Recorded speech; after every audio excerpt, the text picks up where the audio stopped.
Traffic jam చేయడం, ఇప్పుడు కూడా సభకు రావాల్సిన వాళ్ళు 1,50,000 మంది బయటనే ఆగిపోయింది. ఇటు హనుమకొండ దిక్కు, అటు హుజరాబాద్ దిక్కు, ఇటు సిద్దిపేట దిక్కు 3 రోడ్ల మీద కూడా జాముల్ని. నేను అడిగిన నాయకులు ఏంది అంటే ఇబ్బంది అవుతుంది సార్, రానిత్తలేరు, మధ్యలో ఇబ్బందులు కలిగిస్తున్నారు, కొన్ని లారీలు తెచ్చి అడ్డం పెట్టాను పనికిమాలని అని చెప్పి జామ్ అయిపోయి అక్కడనే ఆగిపోయింది. నేను అన్న ఇంకో అర్ధగంట ఆగి మాట్లాడదామంటే మా వాళ్ళంతా ఉండి లేదు మనోళ్ళు దూరం పోవాలి, ఇక రానోళ్ళు ఎట్లా అందరూ మనం మాట్లాడి సభ ముగించాలని చెప్తే నేను వేదిక మీదకి వచ్చిన. ఇన్ని అడ్డంకులు ఇంత కడుపు ఆపుతారా? బీఆర్ఎస్ సభలను ఆపుతారా? ఈ ప్రపంచనాన్ని ఎవడాపుతాడు? ఆగబడితే ఆగుతుందా?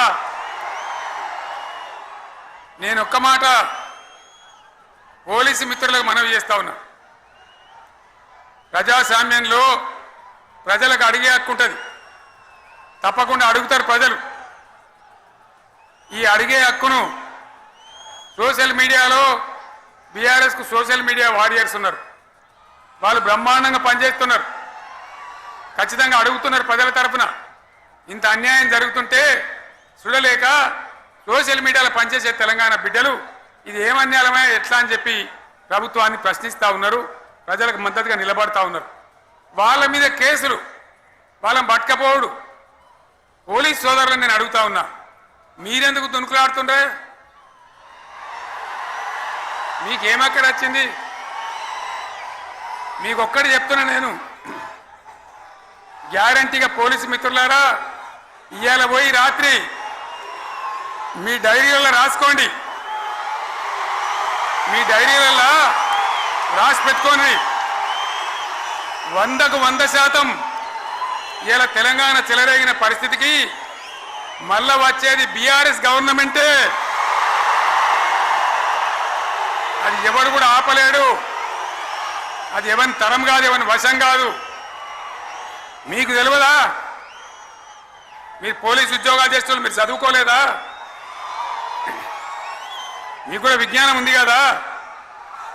వీళ్ళు దొంగ వాగ్దానాలు చేయలేదా? ప్రజలను మోసం చేయలేదా? ప్రజాస్వామ్యంలో ప్రజలకు అడిగే హక్కు లేదా? మీరెందుకు కేసులు పెడుతున్నారు? నాకు అర్థం కాదు. మీరెందుకు దునుకులాడుతున్నారు? మీరెందుకు బలైతారు? రేపు మీకు రాజకీయాలు ఎందుకు? మీ డ్యూటీ మీరు చేయండి. మేము బీఆర్ఎస్ ఎప్పుడు శాసనాన్ని ఉల్లంఘించాం, చట్టాలను ఉల్లంఘించాం. అయినా నేను ఒక్క మాట మళ్ళీ చెప్తా ఉన్నా, మీకు ఆల్రెడీ చెప్తా ఉన్నారు పార్టీ నుంచి, ఎక్కడ ఎవరిని మీ మీద అన్యాయం కేసులు పెట్టినా మన టీఆర్ఎస్ లీగల్ సెల్ వీరులు ఉన్నారు, మీరు భయపడే అవసరం లేదు. న్యాయస్థానాలని అక్కడ పోరాటం చేద్దాం. మీకు అండగా కేసీఆర్ ఉంటాడు, బీఆర్ఎస్ ఉంటుంది, అందరం ఉంటాం. ఇక ఈడికెళ్ళి నేను కూడా ఊకోను, నేను బయలుదేరుతా. యాందాకైనా మంచిదే. ఎవరెవరి సంగతి ఏందో, ఎవరైనా లెక్కేందో అన్ని కూడా లెక్కలు తీద్దామని మనవి చేస్తా ఉన్నా.